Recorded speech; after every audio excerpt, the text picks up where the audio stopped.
ಚೋಟಿಲ್ಲ ಮಾಡೆ இந்த அடிதடி ரத்தம் எதுவும் என்ன போல போய் சம்மர் வந்தாச்சு. What's your plan for this holiday? எங்க கிட்ட விட்டுருங்க, நாங்க பாத்துக்கிறோம். GT Holidays. GT Holidays, South India's #1 travel brand. இப்போ யூபியில கங்கா நெடுஞ்சாலையில இந்திய விமானப்படை தங்களுடைய விமானத்தை நேரடியாக அதுல இறக்கி பயிற்சி பண்ணியிருக்கிறாங்க. அது ஒத்திகை மாதிரி நடந்திருக்கு. பாகிஸ்தான் சொல்லுது 36 மணி நேரத்துல போர், நம்ம இந்தியா நம்ம தாக்கக்கூடும் சொல்லிட்டு அவங்களே ஆன்டிசிபேட் பண்ணி அவங்களே சொல்றாங்க. இந்தியாவில பதட்டமான சூழ்நிலை இல்ல, பரபரப்பான சூழ்நிலை இந்த பக்கம். நம்ம அடி தாங்க மாட்டோங்கிறது பதட்டமான சூழ்நிலை பாகிஸ்தான்ல. ஏன்னா அவங்க அவ்வளவு ஃப்ரஸ்ட்ரேஷன்ல இருக்காங்க. சாப்பாட்டுக்கு வழி இல்லை, தண்ணி குடி தண்ணீருக்கு வழி இல்லை, வேலை இல்லை. பேசாம இந்தியாவோட சேர்த்து விடுன்றான். சீமான் கூட பேசினாரு, 30 கோடி பாகிஸ்தானியர்களின் சிந்து நதியை நிறுத்தி விடுவதால் அவர்களுடைய வாழ்வாதாரம் பாதிக்கப்படும், அப்படி நம்ம பண்ணலாமா, மனிதாபிமானம் இல்லையான்னு. இப்படி ஏங்க தமிழ்நாட்டில் பானிபூரிகாரன்னு சொல்லி வடநாட்டுல இருந்து இந்தியன் அவன் இங்க வேலை செஞ்சு கூலி வேலை செஞ்சு பிழைக்கிறான். உழைச்சி அதுக்கு நீங்க எதிர்ப்பு தெரிவிக்கிறீங்க. ஆனா பங்களாதேஷ்ல இருந்து திருப்பூர்ல எத்தனை குடும்பங்கள் இருக்கு? அயோத்தியில பாபர் மசூதி மீண்டும் கட்டப்படும். அதுல ஃபர்ஸ்ட் பாங் பாகிஸ்தானுடைய ராணுவ தளபதி அசீம் முனீர் ஓதுவார். இந்தியா ஹஃபீஸ் சயீதை எப்படி துல்லியமாக தாக்குதலுக்கு ஆயத்தமா இருக்கிறதோ அசீம் முனீரையும் காலி பண்ணணும். இராணுவ தலைவர்ங்கிற முறையில் இல்லை, தீவிரவாதத்திற்கு அதிகமாக அவர் பார்த்தீங்கன்னா ஒரு பேரா கமாண்டோ மூஷான்னு ஒருத்தர் வேணும்ட்டு டிஸ்மிஸ் பண்ணுற மாதிரி பண்ணி அவர் தான் இந்த குரூப்புக்கெல்லாம் தலைமை. இங்கே இந்த பகல்காமில் வந்ததுக்கு தலைமை மூளையாக செயல்பட்டவர் அவர். இப்போ இத்தனை பேரை கொலை பண்ணாங்களே, இந்துவா முஸ்லீமான இது மத ரீதியான தாக்குதல் இல்லைன்னா இந்து முஸ்லீம் ஒரு 4 வயசு குழந்தை சொல்லியிருக்கு. எங்க அப்பாவை இந்துவா முஸ்லீமா கேட்டாங்க. 4 வயசு குழந்தை பிஜேபி இருக்குமா? ஆமா, இந்து ஒரு பக்கம் இல்லைங்க, முஸ்லீம்ஸ் ஒரு பக்கம். என்ன அவங்க கல்மா முஸ்லீம் சொன்னோட பொய் சொல்லிடக்கூடாதுன்றதால கல்மா ஓத சொல்லி அதுக்கப்புறம் 20 பேருக்கு அவங்களுடைய பேண்ட்டை அவுக்க சொல்லி உள்ளாடையும் அவிழ்க்க சொல்லி அதை கிட்டத்தட்ட நிர்வாணப்படுத்தி சுன்னத் பண்ணியிருக்காங்களா இல்லையான்னு செக் பண்ணியிருக்காங்க. F1 பிளேன் தான் இருக்க தவிர அதுக்கு போடுறதுக்கு ஜெட்டு ஃபியூவலுக்கு காசு இல்லை, பீரங்கி குண்டுகளுக்கு காசு இல்லை. நிறைய பேர் இராணுவத்திலிருந்து ரிசைன் பண்ணிட்டு போகிறான். இப்படிப்பட்ட நிலைமையில பாகிஸ்தான் கெஞ்சுது ட்ரம்ப் கிட்ட போய். போர் என்னை பொறுத்த வரைக்கும் அந்த போர் விஷயத்தில் பகல்காம் விஷயத்தில் பார்த்தீங்கன்னா போர் நேரடியாக அப்படி சடார்னு மோடி அரசு துவங்காது. 4 பக்கமும் பாகிஸ்தானை கார்னர் பண்ணிட்டு சர்வதேச இதுவும் அவங்களுக்கு உதவி கிடைக்காமல் செய்துவிட்டு அவர்களை இறங்கி ஒரு மாதிரி. ஆதன் நேயர்களுக்கு அன்பு வணக்கம். இன்றைய சிறப்பு நேர்காணலில் நம்முடன் இருந்திருக்கிறார் தமிழக அரசியலின் ஆசிரியர் திரிசக்தி சுந்தரராமன் அவர்கள். வணக்கம் சார். வணக்கம், சொல்லுங்க வினோத். சார், இந்த பெஹல்காம் தாக்குதலுக்கு பிறகு பல்வேறு விஷயங்கள் 2 நாடுகளுக்கும் இடையில ஒரு பதட்டமான சூழல் நடந்துட்டு இருக்கு. இப்போ யூபியில நேற்று கங்கா நெடுஞ்சாலையில இந்திய விமானப்படை தங்களுடைய விமானத்தை நேரடியாக அதுல இறக்கி பயிற்சி பண்ணியிருக்கிறாங்க. அது ஒத்திகை மாதிரி நடந்திருக்கு. இன்னொரு பக்கம் பார்த்தோன்னா பாகிஸ்தான் ஆக்குபைட் காஷ்மீர்ல கூடிய பகுதிகளில் நீங்க எல்லாமே 1 மாசத்துக்கு தேவையான ஸ்டோர் சாமான் எல்லாமே வாங்கி வச்சிருங்க அப்படின்னு பாகிஸ்தான் அறிவிக்குது. பாகிஸ்தான் சொல்லுது 36 மணி நேரத்துல போர், நம்ம இந்தியா நம்ம தாக்கக்கூடும் சொல்லிட்டு அவங்களே ஆன்டிசிபேட் பண்ணி அவங்களே சொல்றாங்க. இப்போ ஓவராலா இந்த விஷயத்த பார்க்கும்போது உங்களுடைய பார்வை என்ன? நீங்கள் சொன்னீங்க 24 மணி நேரத்துலேருந்து 36 மணி நேரத்துக்குள்ளே இந்தியா தாக்கும்னு பாகிஸ்தான் அறிவிச்சது வெளிப்படையாக. அது சொல்லி 72 மணி நேரம் ஆகுது, இந்தியா தாக்கலை. அதாவது பதட்டமான சூழ்நிலை இருக்குங்கிறது உண்மை. இந்தியாவில் பதட்டமான சூழ்நிலை இல்லை, பரபரப்பான சூழ்நிலை இந்த பக்கம். ஏன்னா இவங்க போருக்கு தயாராகிட்டு இருக்காங்கங்கிறது. அவங்க நம்ம அடி தாங்க மாட்டோங்கிறது பதட்டமான சூழ்நிலை பாகிஸ்தானில். இப்போது பகல்காமில் நிறைய அந்த அதாவது முன்னால் அது பாகிஸ்தானியர்கள் தமிழ்நாட்டிலேருந்து இவங்களுக்கு காஷ்மீர் எங்கே இருக்குது திசைன்னு கூட தெரியாமல் தான், மணிப்பூர் எங்கே இருக்குதுன்னு தெரியாமல் தான் பேசுவாங்க. சில பேர் இந்த கருப்பு சட்டை போட்ட ஆட்கள்லாம் இது இந்திய இராணுவமே பண்ணிடுச்சு, அமித்ஷாவும் மோடியுமே சேர்ந்து பண்ணிட்டாங்க, இப்படிலாம் பெணாத்திக்கிட்டு இருந்தாங்க. அதெல்லாம் தாண்டி சில பேர் அஜித் தோவலெல்லாம் கேள்வி கேட்குறாங்க. ஆமாம், அஜித் தோவல் தான் மாறு வேஷம் போட்டுட்டு துப்பாக்கி எடுத்துகிட்டு போயிட்டாரோன்னு அவருக்கு 80 வயசாகுது. மிகச்சிறந்த இராணுவ மூளை அப்படிங்கிறது அவர் இன்டெலிஜென்ஸில் சர்வதேச அளவில் பேசப்படக்கூடிய அஜித் தோவல் அவரே தான் ஏற்பாடு பண்ணிட்டாருன்னு. இப்படி பண்ணி பிச்சைக்கார நாடாக இருக்கிற இன்னைக்கு பாகிஸ்தான் வந்து பொருளாதாரத்தில் பிச்சைக்கார நாடாக இருக்குது. கொஞ்ச நாள் முன்னால் நம்ம கூட பேசியிருக்கோம்னு நினைக்கிறேன். பாகிஸ்தான் ஆக்கிரமிப்பு காஷ்மீரில் மோடி மாதிரி ஒரு பிரதமர் எங்களுக்கு வேணும், இல்லைன்னா நாங்கள் இந்தியாவோட சேர்ந்துக்கிறோன்னு குரல் பெருசாச்சு. அங்கே போராட்டம் வந்தபோது ஒரு பாகிஸ்தான் முதல்ல அங்கே உள்ள அந்த மாகாண காவல்துறை அமைச்சாங்க. 150 போலீஸ்காரில் வந்தோன்னே எல்லாரையும் சட்ட டிராயர்லாம் அமைச்சிட்டு அப்படியே நிர்வாணமாக திரும்பி அனுப்பிச்சி விட்டுறாங்க. யார்? போலீஸ்காரங்களை. யார்? பாகிஸ்தான் ஆக்கிரமிப்பு காஷ்மீர் வாழும் பொதுமக்கள். அவனும் இயக்கம்லாம் இல்லை. ஏன்னா அவங்க அவ்வளவு ஃப்ரஸ்ட்ரேஷனில் இருக்கான். சாப்பாட்டுக்கு வழி இல்லை, குடி தண்ணீருக்கு வழி இல்லை, வேலை இல்லை. பேசாமல் இந்தியாவோட சேர்த்து விடுன்றான். எங்களுக்கு ஏதாவது ஒன்று பழச்சிக்கலாம் அஃபிஷியலாக. அந்த மாதிரி அங்கே ஒரு நிலைமை. இந்தியா போர் தொடுக்கும் அப்படின்னா இப்போ நீங்கள் வந்து போருக்கான ஆயத்தங்கள்லாம் எல்லாம் பண்ணி வச்சுருக்கு. இப்போ முப்படைகளும் இருக்குது. நீங்கள் சொன்ன மாதிரி அந்த ரோட்லேயே வருது. அது எதுக்கானா இப்போ ஹஃபீஸ் சையத் இந்த இதுக்கெல்லாம் ரொம்ப வருஷமாக மூளையார். அவர் 77 வயசாகுது. அவர் தான் தீவிரவாத தலைவர். ஒரு பீரியடில் தாவூத் இப்ராஹிம் வந்து எப்படி ஒரு பெரிய இவராக இருந்தாரோ, அந்த தாவூத் இப்ராஹிம் இப்போ இருக்காரா இல்லையானே அது சொல்ல முடியாத ஒரு நிலைமை. இருந்தாலும் வயது அதிகமாக இருக்குது, நோய்வாய்ப்பட்டிருக்காருங்கிறாங்க. அவர் போயிட்டாருன்னு சொல்கிறாங்க, இருக்காருன்றாங்க. இருந்தாலும் ஆக்டிவாக இருக்க முடியாது. அவருக்கு கீழே இருந்த சோட்டா ஷக்கீல், சோட்டா ராஜன் இவங்கெல்லாம் தனி குரூப்பெல்லாம் ஆகிட்டாங்க. இப்போ வந்து ஹஃபீஸ் சையத் தான் தீவிரவாதத்தின் தலைவர் இந்த பாகிஸ்தான்லேருந்து. ஆனால் அவரை கொண்டு போய் என்ன பண்ணிட்டாங்க? பத்திரப்படுத்திட்டாங்க. ஏன்னா அவர் பேரில் தான் இந்தியா தாக்குதல் நடத்தணும். ஒசாமா அப்படின்னு அவங்க எங்கே போய், அதாவது 6 கிலோமீட்டர் இதில் அவங்களுடைய இராணுவ பகவால்பூர் அப்படின்னு சொல்லி அந்த ஜெய்ஷ் தான் அவங்களுடைய இதில், அதாவது அவரை சேஃப் ஹவுஸ், அவரை கொண்டு போய் பரபரப்பாக மசூதிகள், பள்ளிக்கூடங்கள், ஆஸ்பத்திரிகள்லாம் இருக்கக்கூடிய ஒரு பகுதியில் கொண்டு போய் ஒரு பங்களாவில் வச்சுட்டாங்க. அவர் ஆக்சுவலாக வந்து தீவிரவாதத்துக்காக பாகிஸ்தான் கோர்ட்டில் 31 வருஷம் சிறை தண்டனை அனுபவிக்கிறார். ஆனால் சிறை தண்டனைனா என்ன? நல்ல ஒரு பங்களாவில் உட்கார வச்சு இந்த சும்மா ஹவுஸ் அரெஸ்ட் மாதிரி ஒரு உலகத்துக்காக வந்து நடிப்பு தான் அது, மாயை. அந்த இடத்த இந்தியா குறி வச்சிருக்குன்னு. இப்போ என்ன, அவர் எங்கே இருக்காருங்கிற வரைக்கும் துல்லியமான பாயிண்ட் எல்லாம் வந்து, அதாவது இந்திய இராணுவத்துக்கு கிடைச்சது மட்டும் இல்லாமல் மீடியாக்கள் இல்லாமல் வந்துருச்சு. இந்த இடத்துல தான் பாவல்பூரில் இருக்காரு, இங்கேருந்து 6 கிலோமீட்டரு, இங்கே போனால் இங்கே வந்து வீட்டு வழியாக போகலாம், இங்கே போனால் போய் இந்தியா டுடே டிவிலாம் வந்து போய் அங்கே போய் வீடியோவே அவங்க நிருபரை வச்சு எடுத்துட்டாங்க பல டிவிகள்.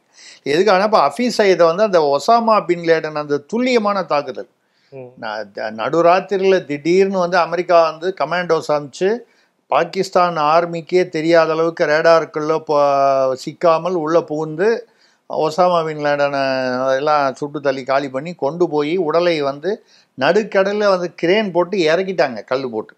ஏன்னா அவருக்கு ஒரு சமாதின்னு வச்சு அது ஒரு பெரிய ஒரு தீவிரவாத தளமாக போய்விடும் அப்படிங்கிறதுக்காக. ஏறத்தாழ ஹஃபீஸ் சையதை வந்து இப்படி தான் பண்ண மாதிரி இருக்காங்க. அங்கே இன்னும் பல குழப்பங்கள் இருக்குது பாகிஸ்தானில். ஒன்று பார்த்தீங்கன்னா, அசீம் முனீருங்கிற இராணுவ தலைவர், அவர் தான் இதற்கு பின்னால் இருந்தாங்கன்னு சொன்னால். எப்போவுமே பாகிஸ்தானில் வந்து, அதாவது இராணுவம் தான் உண்மையான ஆட்சி, ஜனாதிபதி பிரதமர்லாம் வந்து பேருக்கு உள்ளது தான். இப்போ ஷபாஸ் ஷெரீஃப் இருக்கார், நவாஸ் ஷெரீஃப் தம்பி, அவர் வந்து ஆஸ்பத்திரியில் இருக்கார், நியூஸ் வருது. ஆஸ்பத்திரியில் இருக்காரா வேறு மாதிரி கொண்டு போயிட்டாங்களா தெரில. இன்றைக்கி காலையில் நியூஸ் வந்து இம்ரான் கான், நம்ம பழைய கிரிக்கெட்டர், அவர் ஒரு கட்சி தலைவர், அவர் எதிர்கட்சி தலைவராக இருந்து அவர் இப்போது ஜெயிலில் இருக்கார். ஏதோ சில அரசியல் ரீதியான குற்றச்சாட்டுகள் ஏதோ வச்சாங்க, அப்புறம் ஏதோ ஒரு அந்த மாதிரி வகையில் அவர் நாளாக ஜெயிலில் இருக்கார். கன்ஃபார்ம் பண்ணியிருக்கு பாகிஸ்தான் அரசு. ஜெயிலில் வந்து அவர் வந்து பாலியல் வன்முறை செய்யப்பட்டாராம். யார்? இம்ரான் கான். எப்படி செய்யப்பட்டாரான்னா, எய்ட்ஸ் உள்ள பெண்களை வந்து வலுக்கட்டாயமாக அவருடன் உடலுறவு கொள்ள செய்து, அவருக்கு இப்போ எய்ட்ஸ் வந்து எய்ட்ஸிலிருந்து மீள முடியாத ஒரு, அதாவது எய்ட்ஸ் வந்தால் உயிருக்கு ஆபத்தான ஒரு விஷயம். இதுவே அவருக்கு என்னெல்லாம் வியாதி இருக்குது, என்ன டயக்னைஸ் பண்ணியிருக்காங்க, என்ன மருந்துன்னெலாம் பப்ளிஷ் ஆகி வாட்ஸ்அப்பில் ஓடுது. இம்ரான் கான் எய்ட்ஸு அப்படின்னு சொன்னால் அவருக்கு உயிருக்கு ஆபத்துன்னு சொன்னாலும் இதுக்கப்புறம் அவருடைய அரசியல் கேரியர் வந்து முடிஞ்ச மாதிரி. அதை முடிக்கணுங்கிறதுக்காக தானே அவரை வந்து பண்ணிட்டாங்க. ஆக பாகிஸ்தான், இது எல்லாத்துக்கும் பின்னால் பாகிஸ்தான் இராணுவம். அந்த அசீம் முனீரே வந்து முதல்ல இந்தியா வந்து தாக்குது, பிரதமர் மோடி வந்து வேண்டுமென்றே ஆங்கிலத்தில் பேசினார், வழக்கமாக இந்தியில் பேசுவதற்கு பதிலாக. ஏன்னு கேட்டால் அது வந்து எல்லா உலக நாடுகளுக்கெல்லாம் போகணுன்னு. துருக்கியிலிருந்து ஒரு கப்பல் முழுக்க அவங்களுக்கு கப்பலோ இல்லை விமானத்திலேயோ நவீன ஆயுதங்களை வந்து அவங்களுக்கு அனுப்பினதாக செய்தி வந்தது. துருக்கி வந்து அது வந்து இல்லை, நாங்கள் அது தவறான தகவல்னு சொல்லிட்டாங்க.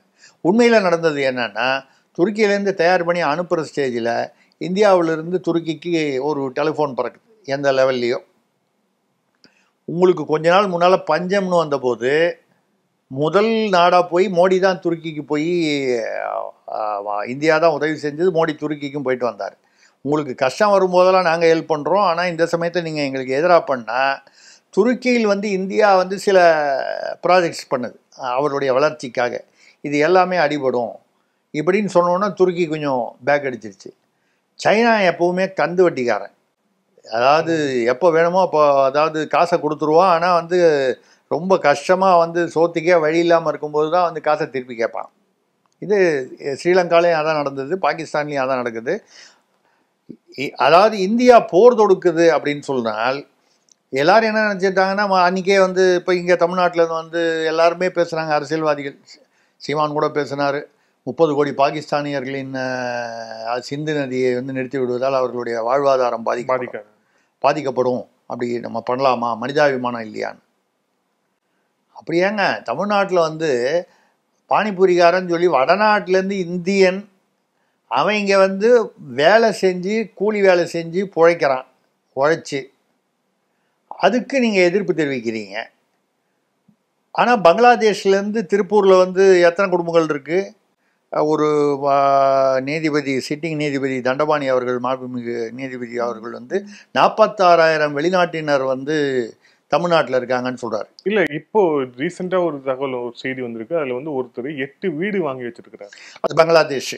ஆமாம், அந்த 8 வீடு அவங்க வாடகைக்கு வந்து விட்டு அவங்க வாடகை தரலைங்கிறதுனால மின் இணைப்பெல்லாம் துண்டித்து விட்டு அவர்களை வீட்டை விட்டு காலி பண்ண சொல்லி வெளியில் அனுப்பிச்சிட்டு அவர் பூட்டி வச்சிருக்காரு. அவர் யாருன்னா பங்களாதேஷ்லேருந்து இல்லீகலாக இங்கே உள்ளே வந்தவர், சயான் பேர் நினைக்கிறேன். ஆமாம், அதாவது வடநாட்டிலேருந்து இங்கே வந்தால் பானிபூரிக்காரன், அவனை விரட்டி அடிக்கணும், தமிழர்களின் வாழ்க்கையை கெடுத்துருவான்.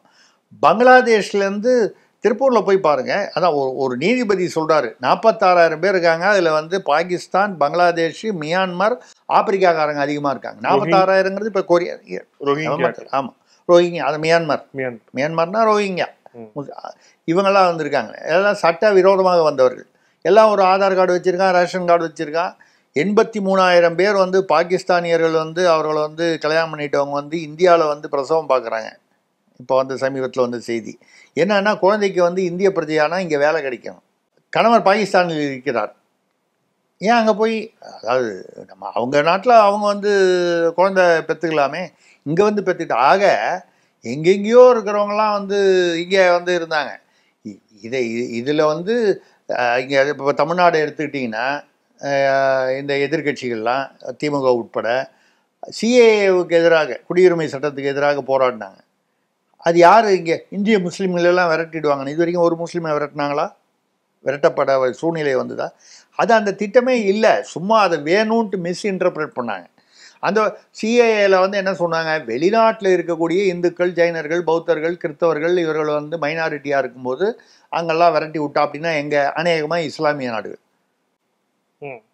அவங்க விரட்டி விட்டா அவங்க இங்கே வந்து இத்தனை வருஷம் இந்தியாவில் இருந்தால் ஏதோ ஒரு கட் ஆஃப் பாயிண்ட் வச்சு அவங்களுக்கு குடியுரிமை தருவேன்.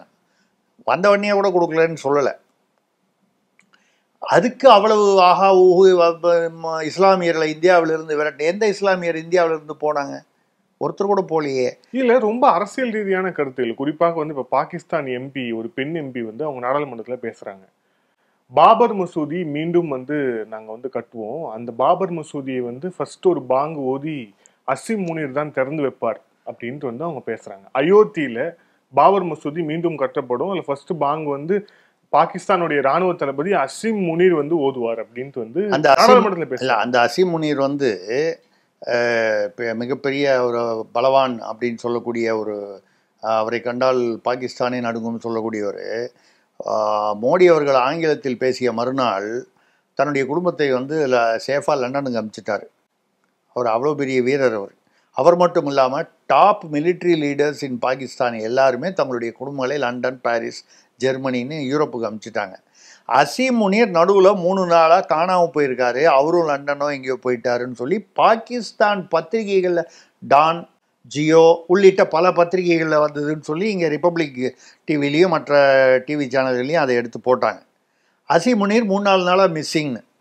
அது கூட மிஸ்ஸிங்னா அவர் ஏதாவது பேச்சுவார்த்தைகளை எங்கேயாவது போய் ஆலோசனையில் இருந்திருக்காலும் போகலான்னு. அசீம் முனீருக்கு ஆக்சுவலாக என்ன சொல்கிறாங்கன்னா, இப்போ அசீம் முனீர் கண்ட்ரோலில் இல்லைங்கிறாங்க. ஏன்னா இந்தியா வந்து ஹஃபீஸ் சயீதை எப்படி வந்து துல்லியமாக தாக்குதலுக்கு அதாவது ஆயத்தமாக இருக்கிறதோ, அசீம் முனீரையும் காலி பண்ணணும். இராணுவ தலைவருங்கிற முறையில் இல்லை, தீவிரவாதத்திற்கு அதிகமாக அவர் பார்த்தீங்கன்னா ஒரு பேரா கமாண்டோ மூஷான்னு ஒருத்தர் வந்து வேணும்ட்டு டிஸ்மிஸ் பண்ணுற மாதிரி பண்ணி அவர் தான் இந்த குரூப்புக்கெல்லாம் தலைமை. இங்கே வந்து இந்த பகல்காமில் வந்ததுக்கு தலைமை மூளையாக செயல்பட்டவர் அவர். சாதிக் அகமதோ யாரோ ஒருத்தர் அங்கே இங்கே வந்து அந்த மூசா வந்து ஃபீல்டில் வந்து அந்த மூசாவை வேண்டுமென்றே வந்து சும்மா இதில் அது ஒரு யூஷுவல் ஆர்மி பாகிஸ்தான் டாக்டிக்ஸ். அவங்கள பதவியிலேருந்து ரிசைன் பண்ண வச்சுருவாங்க, இல்லை டிஸ்மிஸ் பண்ணிவிடுவாங்க. அதுக்கப்புறம் அவங்கள எல்லாம் கண்ட்ரோலும் பண்ணும்போது நாளைக்கு மாட்டிக்கிட்டா கூட அவர் எப்போது ரிசைன் பண்ணிட்டார் இல்லை டிஸ்மிஸ் பண்ணிட்டோம் அப்படின்னு சொல்லி ஒரு ஒரு சேஃப்டிக்காக அது சர்வதேச இதில். இப்போ என்னன்னாலும் இந்தியா வந்து எடுத்தோடனே வந்து ஆஹா நாளைக்கே போகிறது கொடுக்கும்னாங்க. 22ஆம் தேதி நடந்தது, இன்றைக்கி ஆயிடுச்சு 15 நாள் ஆக போகுது இல்லையா, 9-3-12 நாள் ஆயிடுச்சு. இது வரைக்கும் வந்து தாக்குதல் நடத்தலை. இப்போ ஏன் தாக்குதல் நடத்தலைன்னு பாகிஸ்தான் ஒரே டென்ஷனாக இருக்குது. ஏன்னா மோடி தலைமையிலான அரசு, அதான் அஜித் தோவால் இவங்களை வச்சு என்ன புதுசாக வந்து என்ன பண்ணார், அலோக் ஜோஷின்னு முன்னால் இருந்த இராணுவ இவர் ஒருத்தர் வந்து அந்த என்எஸ்ஏவை வந்து 7 பேர் புதுசாக போட்டு புதுசானா மாற்றி அமைச்சு அந்த எல்லைப்புறங்களில் வந்து அதிகமான ஒரு அனுபவம் இருக்கக்கூடியவங்க. பாகிஸ்தானுடைய அந்த பக்கத்தில் என்ன நடக்குதுங்கிறத அனுபவபூர்வமாக ஃபீல்டில் களத்தில் தெரிந்தவர்கள். இவர்களை வந்து அந்த மாதிரி கொஞ்சம் அவங்களெல்லாம் கொண்டு வந்து இப்போ என்ன செய்கிறாங்கன்னால், எடுத்தோடனே இந்தியா நேரடியாக, இது என்னுடைய கருத்து, இந்தியா நேரடியாக பாகிஸ்தானை போர் தொடுக்காது. போர் வந்துருங்கிற பயத்திலேயே பாகிஸ்தானை வச்சுருக்கோம். ஆக்சுவலாக என்ன நடக்குது பாகிஸ்தான்லன்னு பார்த்தீங்கன்னா, அசீம் முனீர் காணாமல் போகிறார், ஷெபாஸ் அவர் ஹாஸ்பிட்டலுக்கு போயிட்டார், இம்ரானை கிட்டத்தட்ட ரைட் ஆஃப் பண்ணுற மாதிரி ஒரு ஸ்டேஜுக்கு கொண்டு வந்துட்டாங்க. அங்கே பிலாவல் பூட்டோ இப்போ ஒத்துக்கிறாரு. இன்னி காலையில் பேப்பரில் பார்த்தீங்கன்னா, நாங்கள் ரொம்ப நாளாக வந்து தீவிரவாதத்தை ஆதரித்தோம், துரதிருஷ்டவசமாக ஆதரித்தது உண்மைதான், அதுதான் நாங்கள் இப்படி வீணாக போயிட்டோம். இதையே பாகிஸ்தானுடைய வெளியுறவுத்துறை அமைச்சர் வந்து குவாசா அசீம் வந்து முதல் நாளே சொல்லிட்டாரு, நாங்கள் அமெரிக்காவும் பிரிட்டனும் அவங்களுக்காக வெஸ்ட் மேற்கத்தியர்களுக்காக நாங்கள் 30 வருஷமாக வி டிட் டர்ட்டி ஜாப், கூலிப்படை வேலை தான் செஞ்சோம் நாங்கள் அப்படின்னு ஒரு வெளியுறவுத்துறை அமைச்சர் ஒத்துக்கிட்டு, அதுக்கப்புறம் இப்போ இங்கே தமிழ்நாட்டில் உட்காந்துக்கிட்டு வந்து இது பாகிஸ்தானியர்களே இல்லை, மோடி அமித்ஷா அஜித் தோவெல்லாம் வேஷம் போட்டுட்டு மாறு வேஷம் போட்டுட்டு போய் சுட்டுட்டு வந்துட்டாங்க அப்படின்னு கதை சொல்வதில் அர்த்தம் இல்லை. இப்போ ஒரு 15 பேர் ஓவர் கிரவுண்ட் ஒர்க்கர்ஸ், ஓஜிடபிள்யூன்னு சொல்லுவாங்க. ஓவர் கிரவுண்ட் ஒர்க்கர்ஸ்னால் ஒன்றும் இல்லை, இந்த தீவிரவாதிகளுக்கு இணைப்பு பாலமாக செயல்பட்டவர். பாகிஸ்தான்லேருந்து வர்றான், அவனுக்கு இங்கே லோக்கலில் வந்து அவனுக்கு சாப்பாடு போட்டு அவனை இப்போ வந்து 2 நாளைக்கு முன்னாலே போய் 2 முறை வந்து ஏற்கனவே வந்து அவர்கள் வந்து இதே மாதிரி தாக்குதல் நடத்த அந்த ஒரு வாரத்துக்குள்ளே முயற்சி செய்து அங்கே பாதுகாப்பு அதிகமாக இருந்ததால் பின்வாங்கினார்கள் என்பதெல்லாம் இப்போ வெளியே வந்திருக்கு. இதுக்கப்புறம் பாகிஸ்தானியனா இல்லையான்னு இப்போ வந்து சிந்து நதியை நிறுத்திட்டீங்கன்னா அவங்க வந்து அப்போ இந்தியர்கள் பாகிஸ்தானியர்கள் எல்லாரும் வெளியே போங்கன்னு இந்தியா சொல்லிடுச்சு. முதல்ல தூதரகம் சொன்னாங்க, அதுக்கப்புறம் பாகிஸ்தானியர்கள் எல்லாரையுமே அவங்க மெடிக்கலாக வந்திருக்காங்க, அவங்கள வெளியில் அனுப்பக்கூடாது, அது வந்து மனிதாபிமானம். கரெக்டு. எதிரி நாடாக இருந்தாலும் இவ்வளவு நாள் சென்னையிலேயே எத்தனையோ பாகிஸ்தானிய பெண்கள், குழந்தைகள், மற்ற முதியவர்கள்லாம் வந்து பல தனியார் ஆஸ்பத்திரிலெலாம் வந்து ட்ரீட்மெண்ட் எடுத்து ஆப்ரேஷன் பண்ணி சக்ஸஸ் ஆகி தேடிட்டு சென்னை வந்திருக்காங்க. இது வரைக்கும் நம்ம நடந்திருக்கோம். நீ மனிதாபிமானத்தை பற்றி பேசுகிற யார்? திமுகலேருந்து பேசுகிறாங்க, மனிதாபிமானம் வந்து வேண்டாமா அப்படின்னு. நடுவில் திமுகன்னு அந்த டைரெக்டாக திமுகவில் பேச மாட்டாங்க, இதுக்குன்னே இந்த கருப்பு சட்டை போட்டு இந்த அல்லக்கைகளை நிற்க வச்சுருக்காங்கல்ல, அவங்கள வந்து பேரெலாம் சொல்ல வேண்டாம்.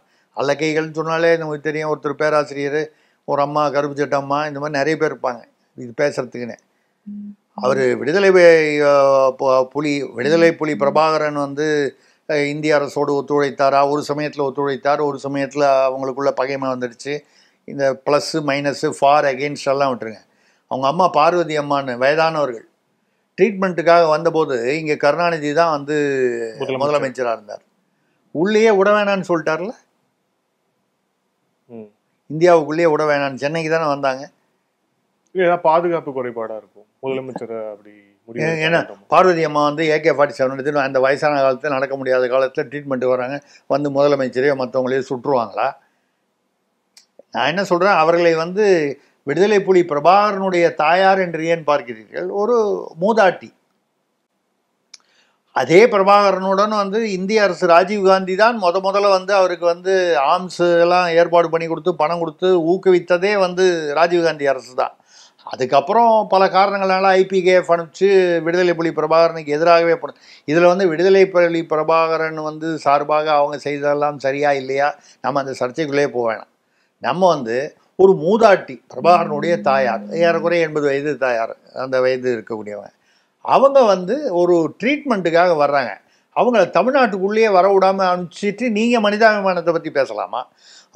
வடநாட்டிலேருந்து பிழைப்புக்காக வரவனை பானிபூரின்னு சொல்லி அவனை வந்து நீங்கள் கேவலப்படுத்துகிறவங்க, பாகிஸ்தானியர்களை வந்து திருப்பி அனுப்பிச்சா நீங்கள் வந்து பேசலாமா? சிந்து நதினா இப்போ பாகிஸ்தான் இப்போ இத்தனை பேரை வந்து கொலை பண்ணாங்களே, இந்துவா முஸ்லீமான இது மத ரீதியான தாக்குதல் இல்லைன்னா இந்து முஸ்லீம் ஒரு 4 வயசு குழந்தை சொல்லியிருக்கு. எங்கள் அப்பாவை வந்து இந்துவா முஸ்லீமா கேட்டாங்க. 4 வயசு குழந்தை பிஜேபி இருக்குமா? ஆமாம், ஹிந்து ஒரு பக்கம் இல்லைங்க, முஸ்லீம்ஸ் ஒரு பக்கம். என்ன அவங்க வந்து கல்மா முஸ்லீம்னு சொன்னா கூட பொய் சொல்லிடக்கூடாதுன்றதால கல்மா ஓத சொல்லி அதுக்கப்புறம் இப்போ வந்து NIA கன்ஃபார்ம் பண்ணியிருக்கு.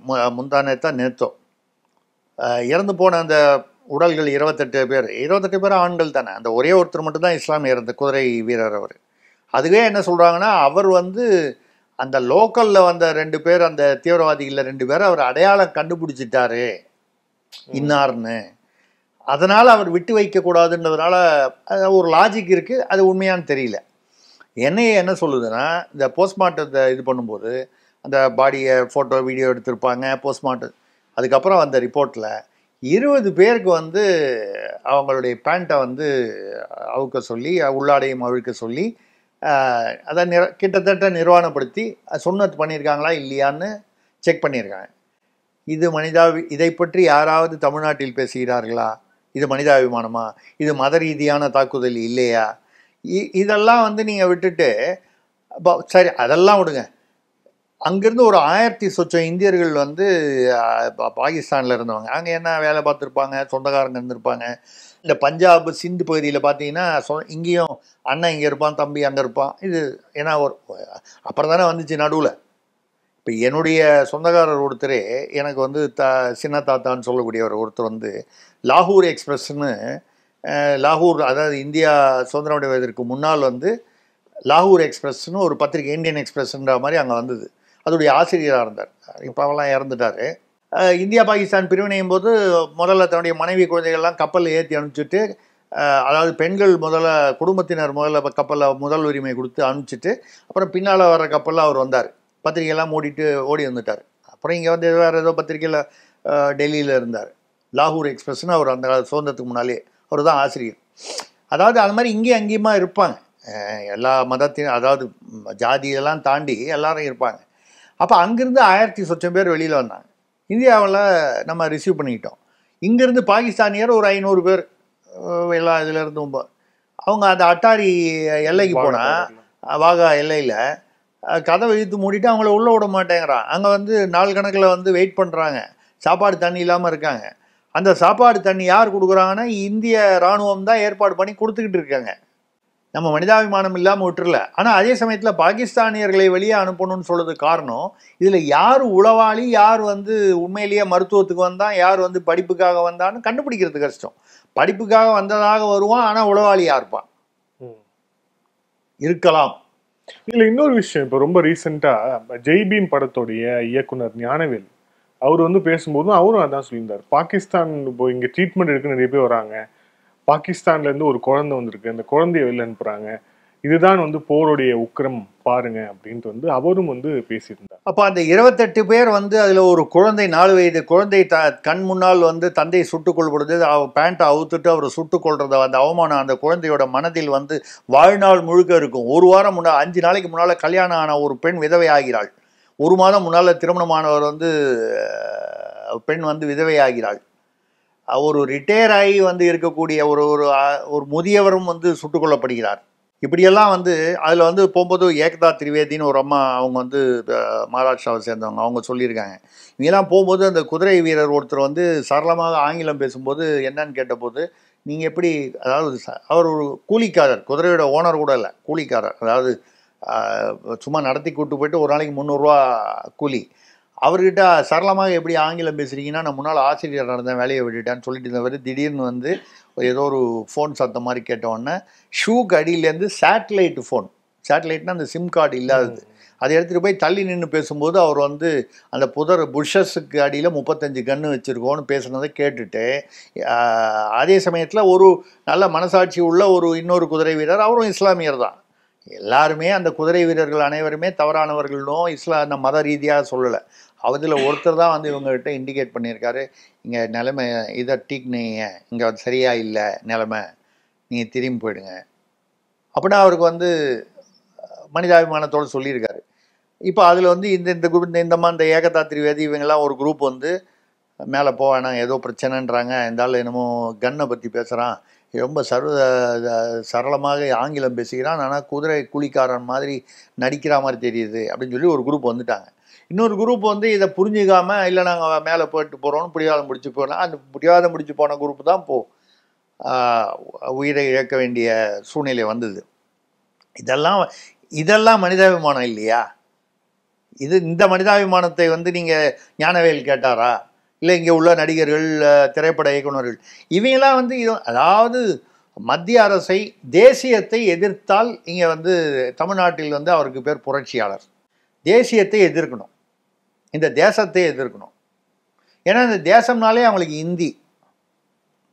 இப்போ கூட வந்து டெல்லி மெட்ரோவோட சென்னை மெட்ரோவுக்கு தான் அதிகமாக பணம் கொடுத்துருக்காங்க. 8445 கோடி ரூபா கொடுத்துருக்காங்க. டெல்லிக்கு வந்து 5000 கோடி தான் கொடுத்துருக்காங்க. பெங்களூருக்கு 2000 கோடி, பாட்னாவுக்கு 3000 கோடி கொடுத்துருக்காங்க. அப்போ வந்து நம்ம வந்து மோடி அரசு வந்து தமிழ்நாட்டிற்கு முன்னுரிமை கொடுப்பதில்லை, எங்களுக்கு நாங்கள் பிச்சை கேட்கவில்லை, எங்கள் பணம்னா. டெல்லி இப்போ பாஜக ஆட்சி, கெஜ்ரிவால் போய் பாஜக ஆட்சி வந்துருச்சு, இந்தியாவின் தலைநகரம். அங்கே மெட்ரோவுக்கு அலாட்மெண்ட் ஆகிற பணத்தை விட இங்கே 3000 கோடி அதிகம், கிட்டத்தட்ட ஒரு 60% அதிகமாக கொடுக்குறாங்க சென்னைக்கு. அப்போ சென்னைக்கு, தமிழ்நாட்டிற்கு முன்னுரிமை, சம உரிமை மட்டும் இல்லை, முன்னுரிமையே அளிக்கப்படுகிறது. சும்மா வந்து அது இல்லை இது இல்லை அப்படின்னு சொல்லி பேசி இப்போ அதனால் போர் வந்து இல்லை. மோடி அரசு வந்து எப்படி வித்தியாசமான ஒரு அணுகுமுறை, கார்கில் மாதிரி அந்த மாதிரி ஒரு போராக இல்லாமல், வாஜ்பாயுடைய டைப் வேறு, மோடி அமித்ஷாவுடைய டைப் வேறு, அஜித் தோவல். இப்போ என்ன பண்ணிட்டாங்க, பலுச்சிஸ்தானில் அவங்களுக்கு ஏற்கனவே பிரச்சனை, சுதந்திரம் கேட்டு அவங்க பலுச்சிஸ்தானில் போராடிட்டு இருக்காங்க. வஜிரிஸ்தான் பக்கத்துலேயே இருக்குது, பாகிஸ்தானை சேர்ந்தது, இன்னும் சின்ன மாகாணம், அவங்களும் சுதந்திரம் கேட்டு போராடுறாங்க. ஆப்கானிஸ்தான் வந்து ஒரு காலத்தில் இந்தியாவிற்கு தாலிபான் வந்து பகைவர்களாக இருந்தது. ஆனால் மோடி வந்ததுக்கு பிறகு வந்து உலகமே தாலிபான் அரசை வித்தியாசமாக பார்க்கும் பொழுது மோடி வந்து இதே மனிதாபிமானம் காரணம் கூறி ஆப்கானிஸ்தானில் பள்ளிகள் திறப்பதற்கும், குடிநீர், அதாவது கட்டமைப்பை வந்து, ஏன்னா அதில் வீணாக போச்சு, போரில் பல 30 வருஷமாக போயிடுச்சு, அதெல்லாம் வந்து கொஞ்சம் சரி பண்ணுறதுக்காக அவங்களுக்கு அதெல்லாம் பண்ணி கொடுத்ததுனால இப்பொழுது தாலிபான் அல்லது ஆப்கானிஸ்தான் அரசு வந்து, அவன் தாலிபான் வந்து ஆட்சியில் மட்டும் இல்லாமல் அவன் தீவிரவாதத்திலிருந்து ஆட்சிக்கு வந்தவர்கள். எப்படி பாலஸ்தீனத்தில் ஹமாஸ் வந்து தீவிரவாத படையாக இருந்து ஆட்சியையும் கைப்பற்றி இப்போவும் தீவிரவாத படையும் தனியாக இருக்குது, இஸ்ரேலோட போராடுது. இதே தான் தாலிபான். இந்த தாலிபான் தீவிரவாத படை ஏதோ டிஇடி என்னமோ பேர், அவங்க வந்து அந்த பக்கத்தில் வடமேற்கு, அதாவது நார்த் வெஸ்ட் ப்ராவின்ஸ் கவுன்சில்னு பாகிஸ்தானுடைய பகுதி இருக்குது, அந்த வடமேற்கு பகுதியில் தொடர்ந்து தீவிரவாத தாக்குதல் நடத்திக்கிட்டு இருக்காங்க. தெற்கு தாலிபான் அவங்க தான் தாக்குதல் நடத்துறாங்க, அதான் T18. ஸோ எதுக்காக இதை சொல்கிறேன்னால், ஆக ஆப்கானிஸ்தானிலிருந்து பிரச்சனை பாகிஸ்தானுக்கு அந்த பகுதி வடமேற்கு மாகாணத்தில், அதுக்கப்புறம் வஜிரிஸ்தான், அதுக்கப்புறம் பலுச்சிஸ்தான், பாகிஸ்தான் ஆக்கிரமிப்பு காஷ்மீரில் ஏற்கனவே பிரச்சனை பேசிட்டோம். இப்போ வந்து இதில் வந்து சிந்து நதி தண்ணி வரல அப்படின்னோன்னா அங்கே வந்து வறண்டு போய் அவங்க வந்து சிந்து வந்து எங்களுக்கும் சுதந்திரம் கொடுத்துருங்கன்னு ஏற்கனவே குரல்கள், லேசான குரல்கள் இருந்தது, இப்போ வலுப்பெறுது. அப்போ பாகிஸ்தான் 3ஆவோ 4ஆவோ வந்து பிரியக்கூடிய ஒரு அபாயம் இருக்குது. பிரிஞ்சிடும் நம்ம சொல்லலை, பிரியக்கூடிய அபாயம் இருக்கிறது. இப்போது சர்வதேச இதில் பார்த்தீங்கன்னா இந்தியா என்ன பண்ணுது, சர்வதேசமும் இந்தியாவின் அது எல்லாரும் வழக்கமாக இந்தியாவை சப்போர்ட் பண்ணால் கூட இப்போ துருக்கியிலேருந்து அவன் ஆயுதங்கள் அனுப்புறதா இருந்தவன் இல்லை அனுப்பலைன்ட்டான். அனுப்புறதா ஏற்பாடு செஞ்சு இல்லைன்னு அதை விட்ரா பண்ணிட்டாங்க. இப்படி உலகம் முழுக்க வந்து பேசும்போது அப்படி தான் சொல்லுவாங்க. அமெரிக்கா கூட எல்லாருமே வந்து 2 பேரும் அமைதியாக உட்காந்து பேசணும் அப்படி சொல்கிற அமெரிக்கா வந்து ஒசாமா பின் லேடனோட உட்காந்து பேசிச்சா? பாகிஸ்தானோட உட்காந்து பேசிச்சா? நடுராத்திரியில் கமாண்டோஸ் அமைச்சதுன்னு தூக்கிச்சு அந்த ட்வின் டவர் இதுக்காக, அது தொடர்பான விஷயங்களுக்காக, அல் கைதா எதிரான விஷயத்துக்கு. ரஷ்யாவும் உக்ரைனும் போராடும்போது அப்போது ஒன்று உக்ரைனுக்கு ஆயுதங்கள் வந்து அப்போது பைடன் இருக்கும்பொழுது அமெரிக்காவும் ஐரோப்பாவும் சப்ளை பண்ணிச்சு இல்லை? 2 பேரும் உட்காந்து பேசுங்கன்னு. அப்போது இது இந்த உட்காந்து பேசுங்கன்னு அட்வைஸ் பண்ணது வந்து ஒரு டெம்ப்ளேட், வழக்கமாக சொல்லக்கூடிய ஒரு ஒரு ஒரு வசனம், அவ்வளோதான். ஆனால் உலகம் முழுக்க வந்து இன்றைக்கி வந்து ஏன்னு கேட்டால் இந்தியா வந்து போர் தொடுத்தால் அதை தாங்கி கொள்ளக்கூடிய நிலையில் பாகிஸ்தானில் வந்து அதாவது F-1 பிளேன் தான் இருக்க தவிர அதுக்கு போடுறதுக்கு வந்து ஜெட்டு ஃபியூவலுக்கு காசு இல்லை, பீரங்கி குண்டுகளுக்கு காசு இல்லை. நிறைய பேர் வந்து இராணுவத்திலேருந்து ரிசைன் பண்ணிட்டு போகிறான். இப்படிப்பட்ட நிலைமையில் பாகிஸ்தான் வந்து கெஞ்சுது ட்ரம்ப்புக்கிட்ட போய். ட்ரம்ப் ஏற்கனவே இந்தியா ஆதரவாளர் அப்படிங்கிறது கொஞ்சம் வித்தியாசமாக, அவர் எப்போ எது செய்வார்னு தெரியாது. அதாவது கொஞ்சம் எக்ஸென்ட்ரிக்னு சொல்லக்கூடிய ஒரு டைப்பான பர்சன். பட் இருந்தால் கூட அவர் செய்வது எல்லாமே தவறுன்னு சொல்ல முடியாது. அவர் வந்து இமிகிரண்ட்ஸ் வந்து வெளிநாட்டிலேருந்து சட்ட விரோதமாக இந்தியாவை அது அமெரிக்காவுக்குள்ளே வரக்கூடாது, அமெரிக்கர்களுக்கு வேலை வாய்ப்பு வேணும்னு கேட்டால் தப்பு என்ன இருக்குது? இந்தியாவில் வந்து நீங்கள் திறந்து விட்டுட்டீங்க. அந்த காலத்துலேருந்து, நேரு காலத்துலேருந்து வந்து இந்த பக்கம் காஷ்மீர் பக்கம் ஒரு பக்கம், இந்த பக்கம் பங்களாதேஷ் பக்கம் திறந்து விட்டீங்க. அதாவது பழைய ஈஸ்ட் பாகிஸ்தானு, மியான்மர்லேருந்து திறந்து விட்டீங்க. இப்போவும் வந்து அவங்களால வந்து இங்கே வந்து மெட்ராஸில் இது சென்னையில் தமிழ்நாட்டில் வந்து ஒரு 8 வீடு வந்து வாடகைக்கு விட்டுட்டு வீட்டை பூட்டிட்டு வெளியில் அனுப்ப முடியுது. அப்படி இருக்கும் பொழுது நீங்கள் அந்த மாதிரி வெளிநாட்டில் விட்டுட்டீங்கன்னா நம்ம வந்து பாதிக்கப்படுறோம் அப்படிங்கிறது தெரியாமையே நம்ம வந்து அவங்கள அது காரணம் என்னென்னா, இஸ்ரேல் வந்து பார்த்தீங்கன்னா பாலஸ்தீன், இஸ்ரேல் பாலஸ்தீனத்தில் யார் ரைட்டு தப்புன்னு நம்ம போல. பாலஸ்தீனத்தை வந்து முதலாக அங்கீகரித்தது இந்தியா தான். ஆனால் அவர்களுக்குள்ள பிரச்சனை இருக்குது. இதில் 2 பக்கமும் தவறு இருக்குது. அவன் அடிக்கிறான், யார் இவன் அடித்ததுனால அவன் அடித்தான், இந்த கேங் வார் மாதிரி ஆயிடுச்சு. அவன் தம்பி இவன் கொண்டான், அதனால் இவன் அண்ணன் அவன் கொண்டான்னு மாறி இருக்குமே தவிர இது ஆதி மூலம் ரிஷி மூலம் கஷ்டம். அந்த மாதிரி இஸ்ரேல் பாலஸ்தீன பிரச்சனை அதை மாதிரி வந்து இந்தியாவில் இல்லை. நமக்கு என்ன பிரச்சனைனால், நமக்கு வெளிநாட்டில் உள்ள எதிரிகளை விட, பாகிஸ்தான் போன்ற எதிரிகளை விட உள்நாட்டில் இருக்கக்கூடிய எதிரிகள் தான் நமக்கு இந்தியாவுக்கு அதிகம். தேச துரோக எண்ணம் கொண்டவர்கள் அதிகம். நீங்கள் இவர்களை தேச துரோகிகள் என்று ஓப்பனாக சொல்ல முடியலன்னா கூட இவங்க உள்நாட்டில் அரசியலுக்காக தேசத்திற்கு துரோகம் செய்பவர்கள். தமிழ்நாட்டில் உள்ள திராவிட அரசியல்வாதிகளையும் சேர்த்து நீங்கள் சொல்கிற நடிகர்கள், இயக்குநர்கள், திடீர்னு வந்து இவங்களுக்கெல்லாம் அரசியல் ஞானம் வந்து பாகிஸ்தான் மேலே ஒரு பற்று வருது. போங்களையா எல்லாம் கிளம்பி ஒரு குரூப்பாக போங்களையா. அப்போ ஸ்ரீலங்காவில் மஹிந்த ராஜபக்ஷ போய் கனிமொழி, ஆராசா இவங்கெல்லாம் போய் பார்த்துட்டு வந்தாங்களே, திருமா கூட போயிட்டு வந்தார்.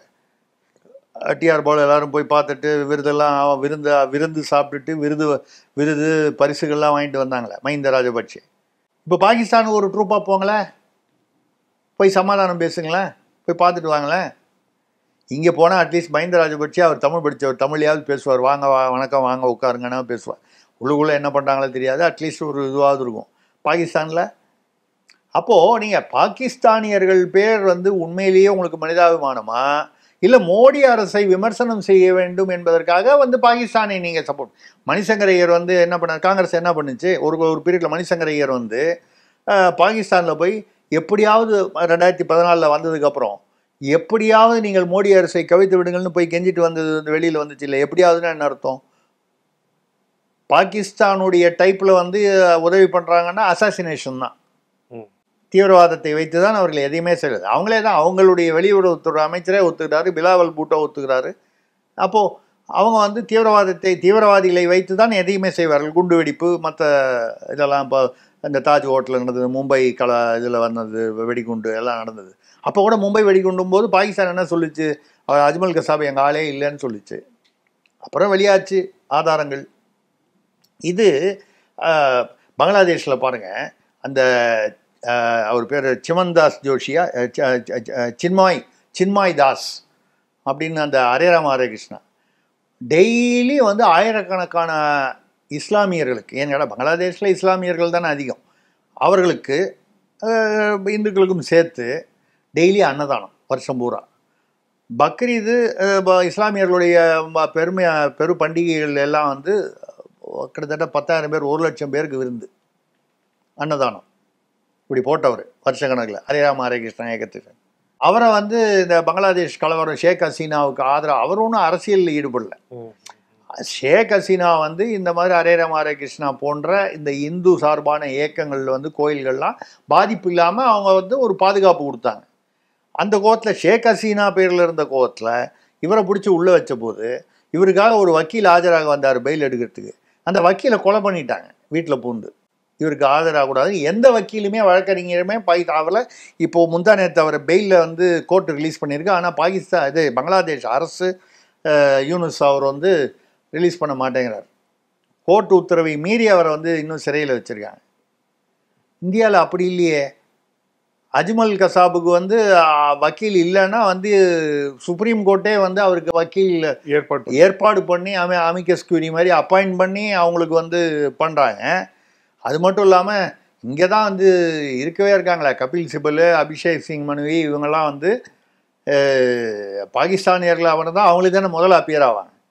இவங்களுக்கு வந்து ஒரு நாளைக்கு எவ்வளவு வந்து லட்சம் வருது அப்படிங்கிறது தான் கணக்கே தவிர தேசத்துக்காக அப்படின்லாம் ஒன்றும் கிடையாது. இந்த வகையில் போர் வந்து என்னை பொறுத்த வரைக்கும் அந்த போர் விஷயத்தில் பஹல்காம் விஷயத்தில் பார்த்தீங்கன்னா போர் நேரடியாக அப்படி சடார்னு வந்து மோடி அரசு துவங்காது. நாலா பக்கமும் பாகிஸ்தானை கார்னர் பண்ணிட்டு சர்வதேச இதுவும் வந்து அவங்களுக்கு உதவி கிடைக்காமல் செய்துவிட்டு அவர்களை வந்து இறங்கி ஒரு மாதிரி இப்போ அசிமுனீரை வந்து காணுங்கிறாங்க, இருக்காரா இல்லையான்னு தெரியல. அவருக்கு கீழே இருந்த ஒரு மாலிக்னு ஒருத்தர், அவர் தான் வந்து இந்த ஐஎஸ்ஐக்கு தலைவராக இருந்தவர், அவரை இப்போ நேஷனல் செக்யூரிட்டி அட்வைசராக போட்டாங்க. அப்போ முனீருடைய கதியே தெரியல. அப்போ இவர் நவாஸ் ஷெரீஃப் ஃபோன் பண்ணி தம்பிக்கு என்ன சொன்னார், இந்தியாவோட அனாவசிய பிரச்சனை, இப்போது இந்தியாவோட அனாவசியமாக பிரச்சனை வச்சுக்காத, தாங்குற சக்தி நமக்கு இல்லை, டிப்ளமேட்டிக் சர்க்கிளில் ராஜாங்க ரீதியாக என்ன ஒரு சமாதானத்துக்கு அமைதிக்கு என்ன வழியோ அது பாரு அப்படின்னு தம்பிக்கு சொல்கிறாரு. அப்போ சொல்லும்போது அவர் வந்து சொன்னதாக பாகிஸ்தான் பத்திரிகைகள் இப்படி தான் அந்த முஷாரஃப் சும்மா இல்லாமல் கார்கிலில் வந்து இந்தியாவுக்கு எதிராக தூண்டி விட்டு நம்ம அதை பண்ணுவோம் இதை பண்ணுவோம்னு பில்டப் கொடுத்து போய் உதயம் வாங்கிட்டு வந்தோம், அந்த மாதிரி மறுபடியும் நமக்கு உதவாங்கிற மாதிரி ஆகுனா இனிமேல் இப்போ இன்னும் மோசமான நிலைமையில் இருக்குது பொருளாதாரத்துலேயும் பாதுகாப்புலையும் அப்படின்னு நவாஸ் ஷெரீஃப்னா அவர் அடிபட்ட அந்த, ஏன்னா அப்போ வந்து முஷாரஃப் இருக்கும்போது அவர் தான் பிரதம மந்திரியாக இருந்தார். அதுக்கப்புறம் அவரையே முஷாரஃப் வந்து ஊழல் குற்றச்சாட்டு சொல்லி நாட் அவுட்டு விரட்டிட்டு முஷாரஃப் வந்து ஆட்சியை கைப்பற்றி விட்டார். அதுக்கப்புறம் முஷாரஃபை வேற ஒருத்தர் வந்து விரட்டினார். இது பாகிஸ்தான் அயூப் கான்லேருந்து பார்த்தீங்கன்னா அவங்களுடைய கிட்டத்தட்ட நீங்கள் சொல்கிற அந்த முகலாயர் சரித்திரம் மாதிரி தான். அது வந்து பாபர், இப்போ கூட யாரோ ஒரு எம்பி பேசுகிறாங்க, நீங்கள் பாபருக்கு வந்து இங்கே நாங்கள் வந்து பாபருடைய உடல் உண்மையாகவே புதைக்கப்பட்டது வந்து ஆப்கானிஸ்தானில் தான். இங்கே பாபர் மசூதின்னு சொல்கிற இடத்துல சமாதிங்கிற இடத்துல வந்து பாபருடைய உடல் இல்லை. அவருடைய தளபதி ஷியா வம்சத்தை சேர்ந்த ஒரு தளபதி வந்து அவர் வந்து பாபருக்கு ஒரு நினைவிடம் அமைத்தார். அது இடித்தது வந்து ரைட்டுன்னு நான் சொல்லலை. அது எந்த இடமா இருந்தாலும் பாபர் பேரில் இருக்குன்னா அதை இடிக்கக்கூடாது. இப்போ கூட அவுரங்கசீப் விஷயத்தில் வரக்கூடிய இதில் கூட நான் வந்து ஒரு நிகழ்வில் 2 நிகழ்வில் பேசியிருக்கேன். அவுரங்கசீப் வந்து நமக்கு பிடிக்கலன்னா அவர் பேரை மாற்றிடலாம், தெருவுக்கோ இல்லை சாலைக்கோ வைக்கிறத பாடப்புத்தகத்திலேருந்து நீக்கலாம். ஏன்னா இந்துக்களை மட்டும் இல்லாமல் இந்தியர்களை கொடுமைப்படுத்தி இருக்கிறார், பெண்களை அதாவது எல்லா விதமான தவறுகளையும் செய்திருக்கிறார். அவருடைய அப்பாவையே ஜெயிலில் போட்டார், அண்ணன் தம்பியையே கொலை பண்ணார், இப்படிப்பட்ட ஒரு இதுதான். ஆனால் அதே சமயத்தில் ஒருத்தர் சமாதி இருக்குன்னா அதை பேத்து எடுத்து அவரை அவமானப்படுத்துவது நியாயமில்லை, அநாகரிகம், அப்போ அதாவது நம்மளுடைய பண்பாடு இல்லை அப்படின்னு சொல்கிறோம். அதே மாதிரி இப்போ பார்த்துக்கிட்டே இருங்க, சிந்து நதியில் தண்ணியை வந்து கொஞ்ச நாள் பொறுத்து இந்தியா வந்து கட்டாயம் வந்து அலோவ் பண்ணும். பாகிஸ்தான் இறங்கி வந்து தீவிரவாதத்தை கொஞ்சம் கொஞ்சமாக நாங்கள் கண்ட்ரோல் பண்ணுறோம். ஒரே நாளில் கண்ட்ரோல் அவங்களாலேயே பண்ண முடியாது, அவங்கள மீறின விஷயம். அப்படி கண்ட்ரோல் பண்ணுற மாதிரி ஒரு சுச்சுவேஷன் அவளை கொண்டு வந்தோன்னா ஆட்டோமேட்டிக்காக அந்த சிந்து நதியை வந்து அவங்களுக்கு கொஞ்சம் கொஞ்சமாக அதை விடத்தான் செய்வார்கள். அப்படியே வந்து 6 மாதம் நிறுத்தி வச்சு எல்லாரையும் வந்து பட்டினி போட்டு பஞ்சமாக வந்து இந்தியா செய்யாது. நான் மோடின்றதுக்காக சொல்லலை, இந்தியாவுக்கு என்று ஒரு பாரம்பரியம் இருக்கிறது, இந்திய தேசத்திற்கென்று. நான் காங்கிரஸ் பாஜக இதெல்லாம் தாண்டி இந்த தேசத்திற்கென்று ஒரு பாரம்பரியம் இருக்கிறது, பண்பாடு இருக்கிறது, மனிதாபிமானம் இருக்கிறது. அதுக்காக மனிதாபிமானங்கிற பேரில் வந்து பாகிஸ்தானில் அவன் ஊரால் அவன் ஏற்றுக்க மாட்டான்றான், அங்கேருந்து எல்லாரும் இங்கே வந்துட்டாங்க, ஆனால் வந்து நீங்கள் அப்போ அதான் நான் கேட்குறேன், நீங்கள் வடநாட்டிலேருந்து இங்கே வந்தவனை விரட்டணுன்றீங்க, பாகிஸ்தான்லேருந்து வந்தவனை மடியில் வச்சுக்கணுன்றீங்க. சரி, நீங்கள் சொல்கிறது கரெக்டு. மெடிக்கல் இதுக்கு வந்தவங்கள வந்து அந்த மெடிக்கல் ட்ரீட்மெண்ட் முடிகிற வரைக்கும் அனுமதி கொடுக்கலாம் அப்படின்னு சொல்கிற கருத்தை நான் வந்து எதிர்க்கவில்லை. அதே சமயத்தில் எதிரி நாடு அப்படி செய்கிறதா அப்படிங்கிறத நம்ம பார்க்கணும்ல. இதுதான் வந்து இது வந்து இந்த பகல்காம் விஷயத்தில் இதுதான் வந்து நடக்கிறது. நன்றி சார். பல்வேறு கேள்வி. தேங்க்யூ. நன்றி, வணக்கம்.